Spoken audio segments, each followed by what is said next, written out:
Right, welcome back. Now, in case you missed it just then, here's the mission if I choose to accept it. So, I've got a group of friends who helped me brainstorm these videos, and a bunch of them have never even tried my barbecue before. So, once a year, we fuck off to Wales for the weekend to get drunk, and I wanted to thank them for their support by rustling up a big-ass cowboy supper.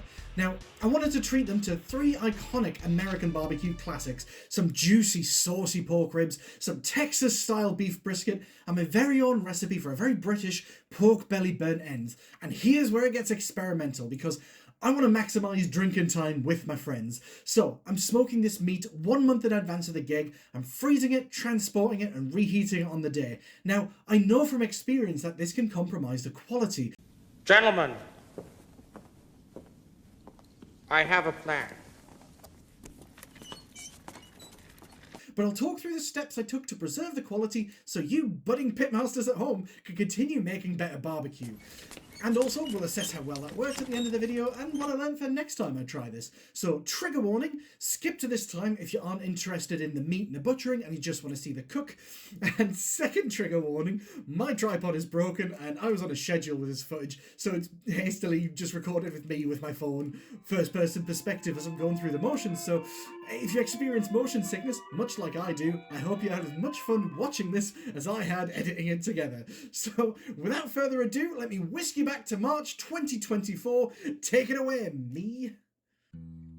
Good evening, you bellends. Welcome back to the Danger Pit. Despite everything, I'm still Chef Danger. I am significantly more pissed than I was when I started cooking today. So with that in mind, it's time for Brisket with the boys.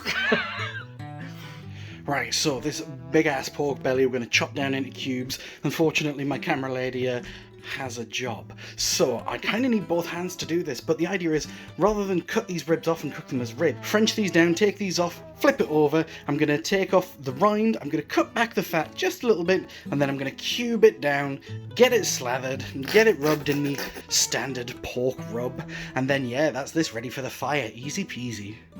And so, the idea of Frenching is, you get yourself between the ribs, either side, using your knife, just go around and under the ribs so the whole things pop out. You got this flap here. Now I've cut under this, and as I push it back, you've got these bones, these feather bones here, which you can feel for. It's a mixture of like cartilage and as the ribs pull around under the belly. So cut back as far as there, and then you're going to sort of like cut under them, grab them in the corner, and do. Just like that. Save these bones. I'm going to make some soup with these bones as a stock. Now the reason why I wanted to French out these ribs is because these sort of like in-betweeny bits of like nice fatty rib meat, because they're poking out from the surface, as they cook down, when I cut them into little blocks, each one of these is going to be like a little pork belly burnt end on top of my pork belly burnt end, so it's going to be like this lovely caramelly burnt. Anyway, so I was just going to take the rind off here. I wasn't going to bother recording it because who cares, but I think it might be interesting if I share a little bit of knowledge about this. So, as you can see here, all of these British pigs that we get come with these stamps which are seared onto them. Now this one tells us that this pig was born in 1908, so this pig was like 120, 110, 120 years old when it was slaughtered. This is, so it can be recycled. This is the recycle sign here in the UK, and this L indicates that this pig was left-handed. So yeah, we're gonna get this cap off and then take it from there. And so you can see I've got like a layer of meat between this top fat cap and the bottom fat cap, and so I'm gonna like take the top bit of this fat cap off. Like, I need a bit of fat cap, I need it to protect it for the meat. And you know, you kind of want a bit of fat in your pork belly, but you don't want like that much. You're biting into your pork belly, that's icky. Right, so I've cubed these down, and like I've cubed them into like quite big cubes. I've done this recipe a couple of times before, and I know from practice that like these shrink down a bunch, especially quite like the meaty ones. These will lose like a lot of moisture, whereas the fat kind of lends a lot of sort of structure and substance to the meat. But anyway, so this is how big you're going to chop them, and I'm going to hit these with my super secret, it's been in a bunch of videos already, pork rub, the one that I've used for ages and should probably mix up, but it's good. And when I finish these as well with the barbecue sauce I'm gonna make, mwah! Give this a little zhuzh of mustard as the binder. And so I'm giving these just like small batch treatments. Just doing a few at a time and making sure I get it all nice and coated in lovely rub. I don't want any grey areas, because this rub, when it mixes with the sauce, is going to make something really, really good. Right, so I've laid these out on a tray now that they're all nice and seasoned. And look, this is dead convenient. I've got one slightly smaller wire tray than the other, so the small one goes in the bottom, the top one goes on top, and leaves a nice bit of space for these to breathe, because I'm going to leave these, I'm going to cover them in some parchment paper and then leave them in the fridge overnight. The idea is I want the rub to really meld into the meat, so that when I throw it on the smoker tomorrow morning, A, it's going to take fuck all effort because it's all done, and B, hopefully it'll give it that extra tasty zing. Next thing that's going to be going on, I've got these lovely baby back ribs, these Iberica baby back ribs. Very little needs doing to these. These are fresh out the pack, and just to say, I don't know if you can hear it or see it, but these are still just a touch frosty, just a shade. And it just makes it a million trillion times easier when you're running your hands across to see if there's any bones or anything, see if there's any bits that need clipping off that I can stick in my stock pot. And also, when you take this membrane off, which I definitely need both hands to do, when this is a little bit frozen, it just whoosh, easy peasy. And just a good old fashioned, give it a little wiggle of French's mustard, just a tiny wee bit. I do this on both sides, just because, you know, I want the whole thing to be tasting super duper tasty. Give it a little flip. And do the same thing on this side too, which I need both hands for. So what I've got is the pork rub from before, the last of it there, which had like all cumin and coriander and stuff in, and I've laid it down with about half salt and half black pepper. Now I don't usually go that much salt on my barbecue, but ribs, they kind of need quite a bit of salt because they don't super taste of anything on their own. So they're going to get the rub, they're going to get the sauce, they're going to be good. Give it good heavy going over. Make sure that gets rubbed in. Plenty of that. And there you go. Made sure they're wrapped. Throw them in the fridge. Save me a bunch of time tomorrow. I can just take them out of the fridge and yeet them on the Pete. Don't know who Pete is. Right, so here's my brisket for the weekend. Do you notice something a little bit peculiar about it? Why, yes. Butcher sorted us out. Rather than having like one flat and 1 point meat, I've got myself 2 point meats. So 2 times the delicious bit without wasting for the bit that's, you know, fine. Anyway, all I'm going to do with these is just standard brisket fare. I'm just going to tidy them up a little bit, take off a little bit of this fat, take off some of the silver skin. There isn't a whole hell of a lot to do on these. They're really nice quality, which is good. But yeah, so today's variable though, I'm going to inject these and leave these injected overnight. My thinking being, I want to give it more time to absorb and redistribute all the juices from the beef stock pot. I feel like when I inject it and I rub it and put it straight on the pit, I'm worried that it's pushing out more moisture than it really needs to, because that moisture hasn't had a chance to sort of distribute throughout the muscles before it starts getting heated up and everything starts kizzling together. So I'm going to inject them tonight, leave them overnight, tap them dry in the morning, and then I'll rub them and get them on the pit fresh. Saves us a bunch of time tomorrow, and I think it'll make for a juicier brisket. One thing I need to bear in mind is, because this has just been straight cut down here, so I've got a lot of exposed muscle tissue here where I could lose a lot of moisture, and like I said, it's mostly the navel or the flat, which I don't really care about. So yeah, I'm gonna shut up and stick my music back on and get these big bitches butchered. Yeah. Back in one-handed kitchen, so I've got my hypodermic here. I've got a good old-fashioned bit of beef stock. I've been using this Potts beef stock. It's not too salty, which is good, because, you know, it's barbecue, it's already salty as it is, and it's nice, and there's a bit of gelatin in there, and it sets nicely. So all I'm going to do is just a good old standard pork. This is for dramatic oh god, I'm just going to make a mess of it. Anyway, so with 2 hands, I'll just get this injected, so it's a good old-fashioned wet bloated corpse. I'll get them bagged, and I'll get them in the fridge. Perfect.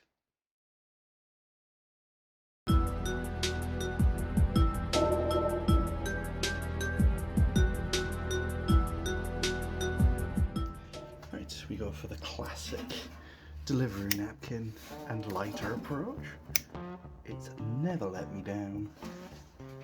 I'll set it away that side now.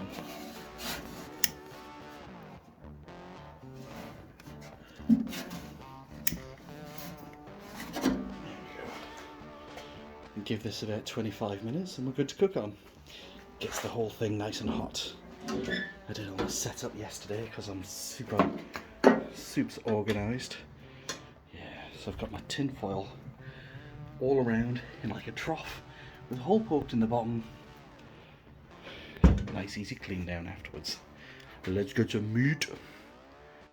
Okay, so I've got a lovely big fire going in here, getting this unit nice and hot.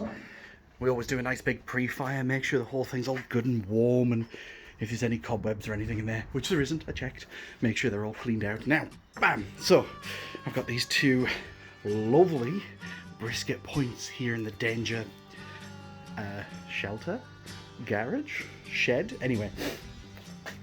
So these were the ones which I injected yesterday, took them out of the fridge this morning, and yeah, they didn't lose much of that moisture, so, and they feel a lot softer.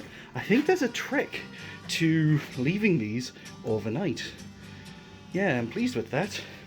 Now, camera lady had the audacity to have herself a lie in this morning, so just gonna do the first job, which I'm gonna take these wets, just gonna dry the wets, give them a little flip, wet the dries. Big fan of using French's mustard, just because big fan of French's mustard. Make sure I get all yonder nooks and crannies.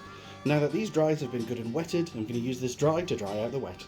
Oh yeah. I'm going to need both hands for this, because this is a good old get it on, get it rubbed in, keep rubbing it in until it is like jerky. I find that works really well, so check back in a second. Okay, so now that I've treated these briskets better than I treat my missus, let's get them on the pit. So we're going to start with briskets, get them on first, and then I'm going to get the ribs on at the same time. 3 hours, I'll get these off, get the other pork on, and these will just sit and get smoky and pretty. Right, yeah, I guess I do need both hands for this as well, don't I? Right, so before I actually get the meat on, here's a reason why I'm an idiot. So I'm wondering why my temperature's been spiking all over the place. I put my fucking grating upside down. This is convex by design. By putting it in the wrong way around, rather than holding the wood over the coals, it's lifting the wood off the coals and nothing's staying lit properly. Ugh, fuck's sake, I need 2 hands. How? There we go. Absolute incompetent tithead. Let's see if I can rebuild this fire and it not go completely out right when I'm about to put all of my meat on. Absolute dickhead.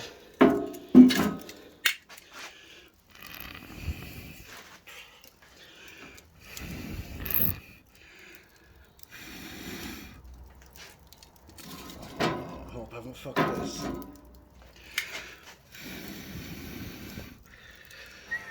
Don't breathe this.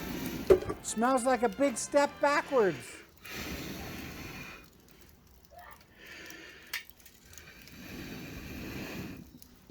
No, there we go. Good, good. We're back to life. Idiot. Right. Let's get this meat on finally. How it? Oh, there's still a piece of wood there. Oh, come on. Get your head in the game, Mark. There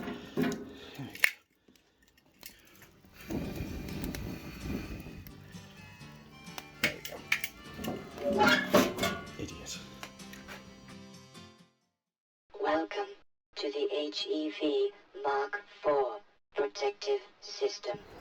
Right, so I don't know how well you can hear this, but the plan is, let's get these briskets on, facing at the back there. There's 1.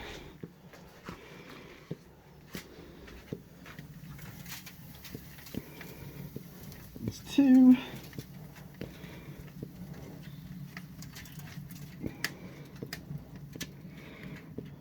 Yep.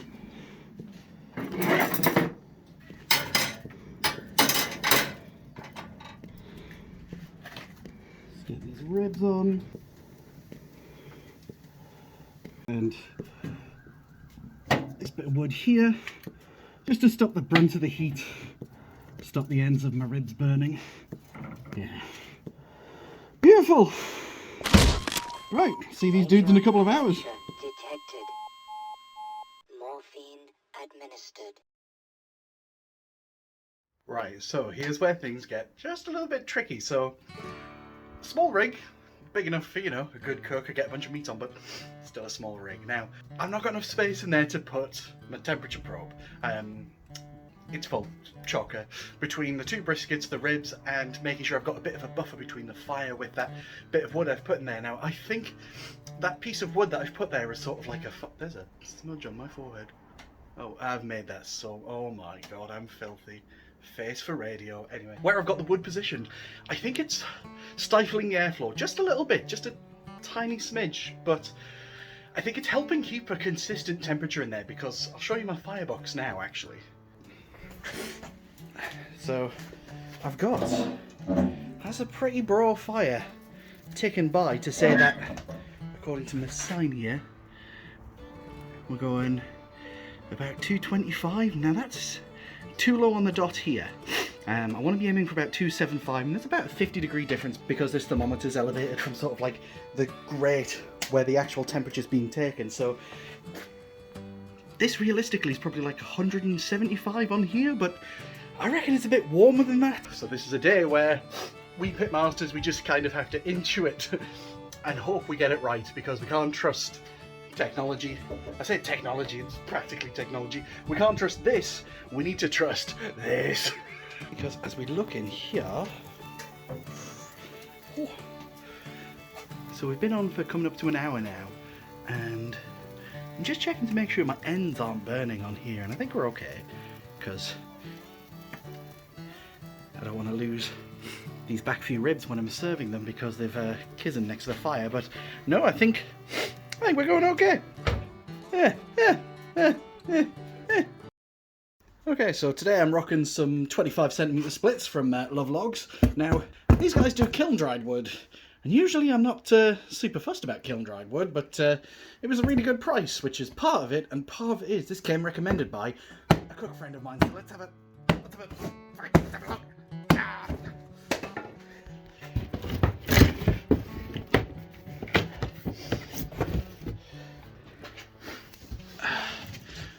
So, got myself some nice oak. I always like seeing a bit of moss on my wood. It just feels real. But yeah, just a good old classic English white oak. And my friends that I'm cooking for, they've had my barbecue before, and they've had like real barbecue in restaurants and stuff, but I wanted to give them just something like a nice example of this is what good oak smoked barbecue is, because oak is the dawn. Because like, this looks like too much fuel. This looks like a big ripping hot fire, right? But I tend to use a sort of a touch test, because my thermometer, which is absolutely hot garbage regardless, because it came with a Greg, is saying like 250. I've just added a log so it's lifting, right? But as I sort of like, so, oh actually yeah, that does feel a bit too hot. Yeah, usually I can get sort of maybe like a couple of milliseconds of contact before I've got to lift my hand off, and generally I should be able to like keep my hand almost on there, so I don't fucking know, I'm just making this up as I go along, who am I kidding? Right, so I've got my trusty spritz bottle here.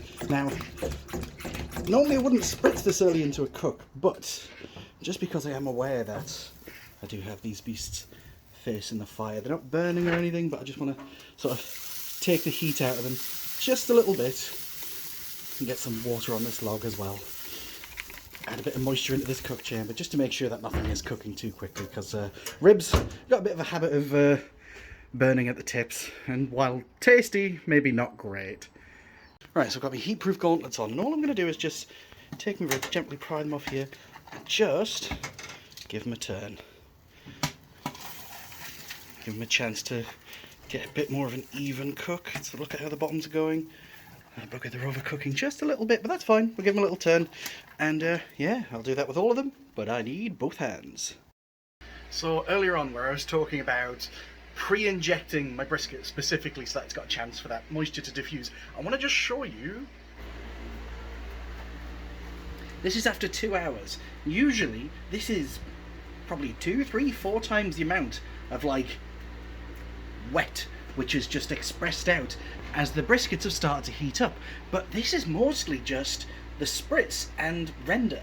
There's been very little actual moisture being pushed out. I think this has made the world of difference. I think giving it that time to rest. Let me see if I can show you the briskets at 2 hours. It's a bit dark in here, but let's see how we can do. I can't really see it that well, but yeah, trust, it works, man, I think. We'll see. So, having a little look at these ribs, right, so I can see we've got a bit of a split in the fat cap. I love the look where it starts splitting. I just think it looks delicious. But yeah, these have taken on plenty of colour, maybe a bit too much colour, but you know, shut up. So I'm going to take these off now. So let me show you how we get these wrapped and prepped. So I've got myself a great big sheet of aluminum foil, that nice heavy duty stuff that you get from Costco. Let me see if I can do this one-handed.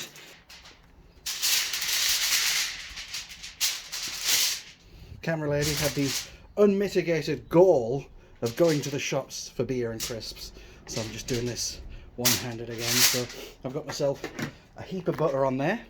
I've got myself, now this is just like cheap barbecue sauce let down with apple cider vinegar and water. This just creates like a nice wet base, a little zhuzh on there. Get myself a good handful of brown sugar. Bit more. I'm not being shy with the sugar. I want the sweet, I want the buttery to make some caramel in here. So let's get into the pit. Grab my ribs. Yeah, these are looking great. Yeah. Put those meat side down. I should probably close this. Meat side down. So that butter caramelizes onto the meat. We give it just another little zhuzh. And get these wrapped into a little parcel. Have a look, just like this. Double wrap. Double wrapping with a foil makes a world of difference. That's a little tip from moi. And then just get these in here. And I've got this set to about 275 Fahrenheit. And then we leave these dudes in here for about another 3 hours. They're fully cooked. This is just making them tendy. Right, so before I get my lovely pork belly burnt ends away smoking, I'm just going to have a quick open up in here, and I just want to swap these briskets around. They're both cooking pretty evenly, they're both looking pretty good, but majority of the heat is going to be collecting around here as the convection pulls my smoke up my intake. So this is probably the hottest part that I'm going to be cooking in. So I'm going to push this back here, make sure that there's plenty of room for these dudes. Can I get them sideways in? Oh yeah, let's do that. Right, doing this without knocking any bark off if I can. Get these dudes sideways in, yeah. Beautiful. Close this up. Right, so I'm going to hit these guys with just a last little touch of this, just to make sure that I'm taking it over to Flavour Town, where it belongs. Yeah, nice one. On she goes. Second one. And that's my second one. Ah, like a glove. Like a glove. Alright, back to sleep yous go. Yeah. bit harsh there, sorry mate. So I've been working on my recipe for this pork belly burnt end finishing sauce for a while. It starts with so much butter going in that pan to get melty ready for everything else. I need both hands, so let me just give you a quick rundown of what I've got. So I've got like 3 or 4 big onions roughly diced. I've got 12 teeny tiny apples roughly diced. I've got myself a jar of lovely honey, just cheap honey, but honey. And then I've got myself some French Dijon mustard, the nice hot kind, and some apple cider vinegar. We're going to introduce all these things together in the pan. We're going to let them simmer and cook off and start to caramelize down for like an hour on a super low heat. I'll show you that in a second. So it's been about 20 minutes and you see it started to like nicely reduce down, shed a lot of moisture, and we've got the butter as our cooking fat. You can see it's still present, it's not too dark or anything, it's not caramelized and burnt. So now we're going to introduce the apple cider vinegar, the honey and the mustard. Right, so this has been going now for about an hour or so, and it's just been ticking by nicely. I've had it on a really sort of modest simmer. Now I'm going to take it off the heat. Now, if I cook this for a bit longer, it would still darken down, but I'm not super fussed about that because, like, I want to stop the cooking here before it starts to caramelize too much because it's going to go on the pork and it's going to finish it for like 3 hours in the oven. So, plan is give it a zhuzh with the immersion blender. So, the idea is, once this has been zhuzhed, you're left with like a really pectin-rich, sweet, sour, mustardy base for a barbecue sauce. So I'm just going to very carefully take this, pop it through the sieve, and I'll show you why. It's quite satisfying actually. You got to give it sort of like a little spirally motion, and that's what helps separate the fibre from the goo, wangling it down. There you go. That's your fibre separated from your sauce. Easy peasy. What you're left with is this lovely, super smooth barbecue sauce. It's beautiful emulsion, full of flavour, full of pectin, and it'll thicken down as it finishes with the pork, which I'll show you when it comes off the smoker. Have a little taste. God, it's just caramel. Wow, beautiful. Right, so we've been smoking them now for about 3 hours on these tasty bad boys, and if we look, they're looking nice and caramelly, nice and dark, but not too dark. Yeah, they're not falling apart, which is good, because I want them to finish in the braising liquid. These briskets are looking great, but we'll get back to them in a second. So I'm going to get these into this tray, and then get them covered in caramel, and get them finished in the oven. Come on, come on, come on. Oh, bloody hell, I don't make it easy for myself, do I?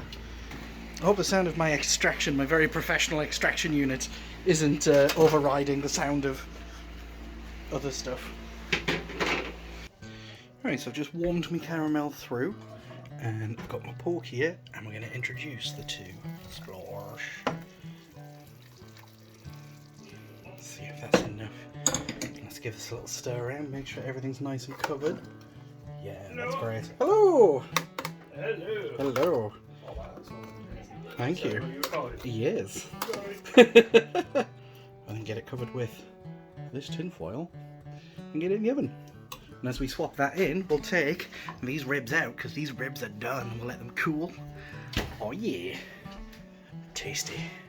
Alright, so these ribs are looking absolutely fine, and I'm just going to finish them with just a bunch of Sweet Baby Rays, give it a rub in, and then all I'm going to do is just take this foil parcel, wrap it up, and then when I'm ready for ribs, defrost them and throw them in the oven.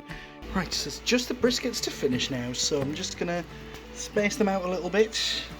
Oh man, it's looking good, you know. Lovely and thick. Yeah. Great. Another maybe 2 or 3 hours on these. Another 2 or 3 hours on these and I reckon they're ready. Well, yeah, nice. Gonna give them a little spritz, because I haven't got a water pan in here, which usually I'm pretty hot on for having a nice moist environment, so I'm relying on spritz for moisture today. But yeah, absolutely banging. Yes. Right, so this is about 2 hours after I pop this in the oven. I just want you to see. Yeah. So this was just the pork with that barbecue sauce, which is right there, you see, super light. But once it's had a chance to really sort of start reducing down and get sexy with the pork, oh my phone! Yeah, so once it's had a chance to sort of get super sexy and get to know all the pork and stuff, you can see how it's started to like darken down, and it's just finishing up now. Another hour or so and this is going to be like beautiful, super tendy pork. Oh yeah. Right, so we are at like the 9-hour mark, and this I think is ready for wrap, you know, so like it's still super soft. We've got some good.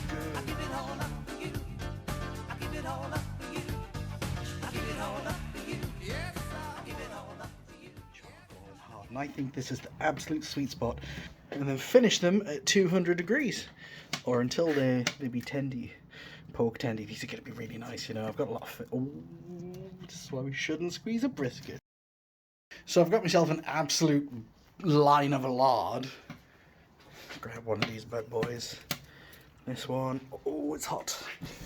Oh, I always forget how hot they are. Right, so the trick here is to make sure when we're wrapping it, we wrap it absolutely tight as into a lovely, super tight little parcel and finish it in the oven.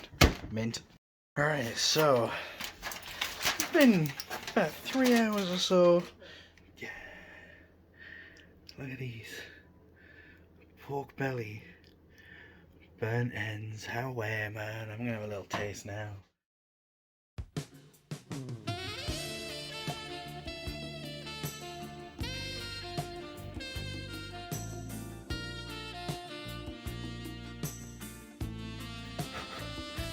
Oh gosh, so fucking hot. Man, these smell absolutely class. Right, in you go. Right, got these out the oven and finished about an hour ago. They've had about an hour to sit after they hit 200. I think they're going to be really good, you know. But I'm not going to open these now and have a little cut and have a little look, because it would satisfy them now. But I really want to see how the big first cut looks through these when they've been reheated after they've been cooled and frozen. So, right, we will resist temptation. This kitchen's filthy. Okay, so we're at the danger fridge. We're eating tomorrow night. I took the briskets out yesterday to defrost. I've got my ribs. There's the first brisket, now second brisket, just to check the temp. It's been thawing overnight. And then I've got the rest of the pork belly, the rest of the ribs, and the pork belly burnt ends, which are going to be defrosting. So in theory, these should be just finishing thawing tomorrow as we're transporting them frozen. We're going to be in the car for about an hour. Yeah, pretty pleased with that. So despite the driving conditions, we made it to Wales, and we are in what we call in the UK an Airbnb. I'm sure everywhere else in the world calls it, but if you're like me, you don't trust the equipment that comes in the kitchen. So I can test the oven, make sure I can get it at sort of like 250 Fahrenheit, so I can reheat all of the meat and stuff, and it still tastes nice and juicy and moisty and all that lovely stuff. So all this, which has been defrosting and transported frozen. So I've got my ribs, I've got my pork belly, I've got my two briskets here and here. I've got my beans. I'm just going to slap together some coleslaw. I'm going to drink this very nice apple cider, and yeah, slap it all in the oven and eat dinner. Fuck yeah. Good work, me.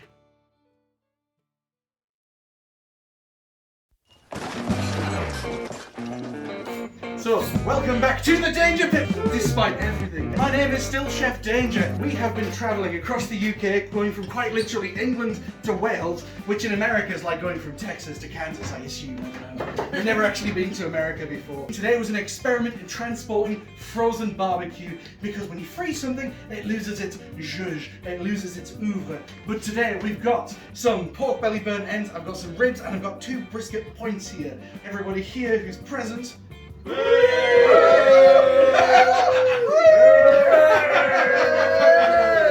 actually get a chance to try some good barbecue without going, it's a bit dry. Why did we do this? This has all been reheated up to about 160 degrees, so we're going to fly through getting this chopped, because I want to get it chopped and served while it's still hot. We reheated this from defrosted. This is going to be, let me just move this oily pan out of the way. So this is my Texas style brisket. No Lowry salt, no garlic powder, no onion powder or anything. This is just salt and pepper, and I think whatever was sitting in the booty shaker as well.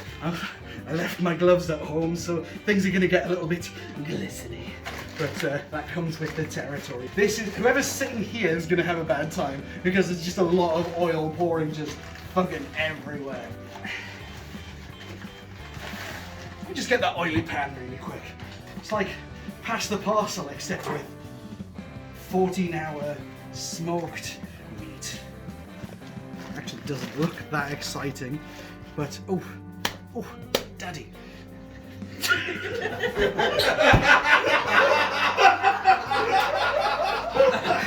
Strike!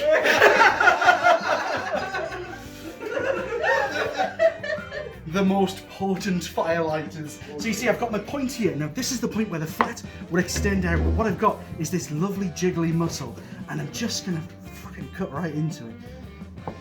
We're tearing, that's not a good sign. We'll edit that out in post. So we've got, pleased with that. So we're feeling soft, we're feeling squishy. I'm not gonna squeeze the brisket, because you should never squeeze your barbecue, but I'm pleased with that. It's editor me here, so I thought it'd be interesting at this point just to quickly do a side-by-side comparison and show this frozen and reheated brisket versus a fresh brisket that's just come off the pit. Now, the brisket you see in this video, I cooked about 2 years ago, but it came from the same supplier, the same herd, the same breed of cows. Now, the big difference here is the rendering process. So when I cooked this brisket and froze it and transported it, I cooked it to completion, meaning it had completed that rendering process, which usually happens between 160 Fahrenheit and 200 Fahrenheit. I did that because I just wanted a quick reheat. I wanted a nice, easy, quick dinner. What I should have done is I should have stopped the cooking at 160 degrees, frozen it, transported it, gotten over the fact that it would need to be in the oven for another 8 hours. And I'll do that next time, because I reckon that's the difference between having, like, a good brisket and an excellent fresh brisket, still convenient and transported and reheated. But anyway, I'm going to stop talking. I'm going to get back to just enduring my own stage fright. This is it's really painful to edit. Let's get this sliced down into slices.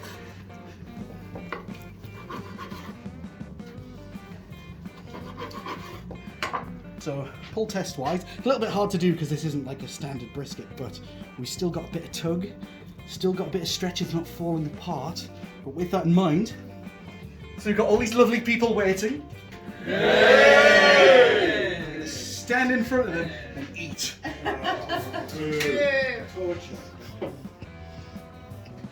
It's okay. It's okay. I'm pleased with that. Good shit. A little bit drier than I was expecting. A little bit more crumbly than I was expecting. That comes from the cells bursting during the freezing process and then sweating during the reheating process. But I'll take it. Anyway, so burnt ends. We didn't talk about the burnt ends. Now the burnt ends are the bit where the fire touches it, and you have this collection of intramuscular fat across the ear of the brisket, and as it renders down, it takes the majority of the fire, but it doesn't crisp up. Don't know how well you can see, but this is super light, super floppy, and so as we take off the burnt end, if we were in Texas, this caviar here gets given away for free as I sort of like break it apart. Chop them down, and give them to a random person in the audience. And to everybody can have burnt ends. Burnt ends. Burnt ends. It's weird because no one's making any noise. Burnt ends. I need to chop everything else. This is how the pork belly turns out. So let's have a go. I do feel sorry for everybody who's just watching me handle this with my hands. Whoa! That's not loud.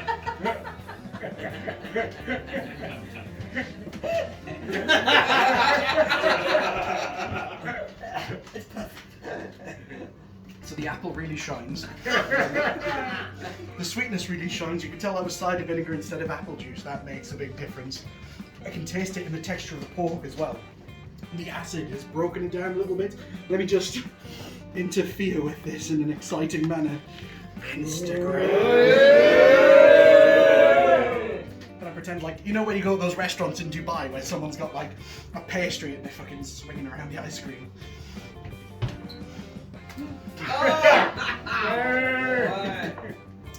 We tried. That can go back. That's the mystery bit for anybody who doesn't mind tasting. And the last thing I want to check out, so these ribs, the reason why I did them this way is I did them for some friends ages ago, because every time I cook ribs I eat everything else first, and then by the time I get to the ribs I'm a bit full, a bit tired, I'm not really in the mood for any more meat. Oh, actually these have come out really nice. This immediately suggests they're overcooked, but I don't give a fuck. Really hot. Eat the bone.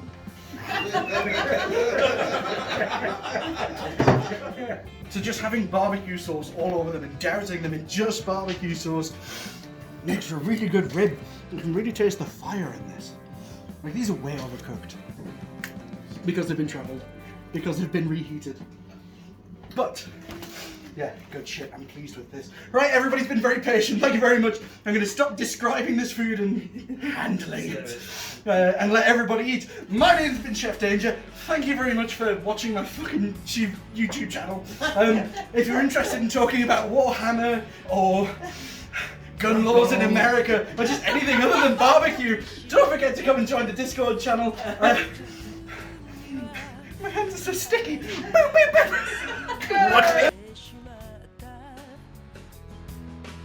また心のほころびを癒死ぬまま風が吹いてる The real far blue